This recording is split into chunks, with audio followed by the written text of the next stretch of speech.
now that you've interrupted our stereotypical drug deal, we would like to force you at gunpoint to listen to us break down our fantasy football matchup this week. Yeah, this is Patrick and I am starting Matt Schaub at quarterback this week while he takes on the Titans. He had a nice game last Monday night against the Ravens, so I am guessing he'll be good again this week too. But I don't care or anything. The success or failure of a position is a pretty obscure thing that most people can't understand when they have it explained to them. Man, you better quit with the hipster bullshit you've been rolling with lately. I'm starting Philip Rivers, who actually already played this week. He scored 25.5 points for your boy and got this week off on the right foot for me. Since the Titans have been so bad lately, I think that the Texans will be relying more on the run and that Patrick won't beat me in this category.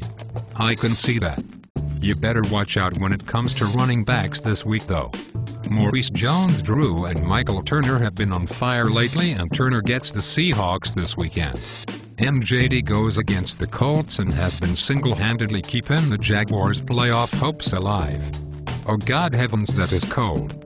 Jamal Charles is the Rams this weekend and should have a solid output, and Chris Johnson is finding his way back into my starting lineup this week. It is pretty fitting that after 2 terrible weeks I sat Johnson and he blew up a week ago sitting on my bench. At least I played Carl and it wasn't an issue. I agree that you probably have the edge here, but I don't expect you to blow me out. I do expect you to blow me though. You're staring your usual lineup at wide receiver of Edwards, Austin, and Maclin this weekend. Maclin had 14 points against the Giants a few weeks ago, and I am looking for a similar output. Edwards is the Steelers and is high risk, high reward as always. The Steelers are only 23rd in the league against the pass, so he might score a long one. With Romo throwing him the rock in Week 1, Austin had 146 yards and a touchdown against the Redskins. You should be happy with half of that from old man Keaton this weekend. For you, Patrick, Bo has scored less than 1 full point in the last 2 weeks. Granted, last week the Chiefs only had like 65 total yards for the whole game, but I am surprised with Bo's drop-off late this season. Colston has been Drew Brees' most trusted receiver, scoring in double digits each of the last 4 weeks, and Brandon Lloyd has been good this season but only scored 4 points against the Raiders earlier this season, and the Broncos have looked really pathetic lately. I think I have the edge here. Oh yeah. Oh yeah. Oh yeah. Oh yeah. Oh yeah. Oh yeah. You may be right. But I doubt it. I think you will definitely outscore me in the tight end department.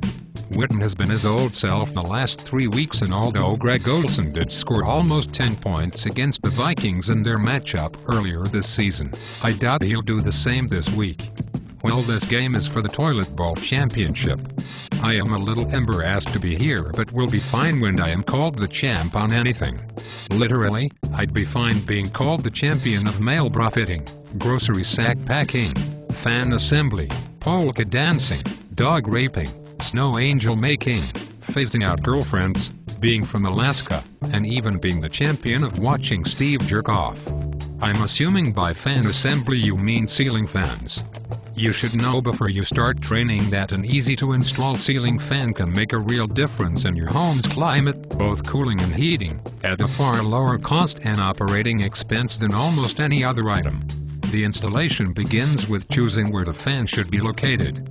In almost all homes, the fan is installed in the center of the room, replacing a central light fixture. This spot provides a smooth airflow to most of the room.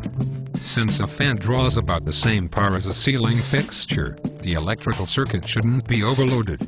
But if your fan includes lights, be sure the circuit itself has enough extra capacity to handle the load. If not, you must run a new circuit with a new circuit breaker from the house main service panel or panel to the fan. If there is no central light fixture, you will have to create a place to hang the ceiling fan. Then, you'll need to bring electrical power to it. You can tap into an existing circuit to do this. Oh, and I think you're going to win and cover the spread this week. I don't care though, so it isn't even a big deal. I forgot I was even in this league. Oh yeah.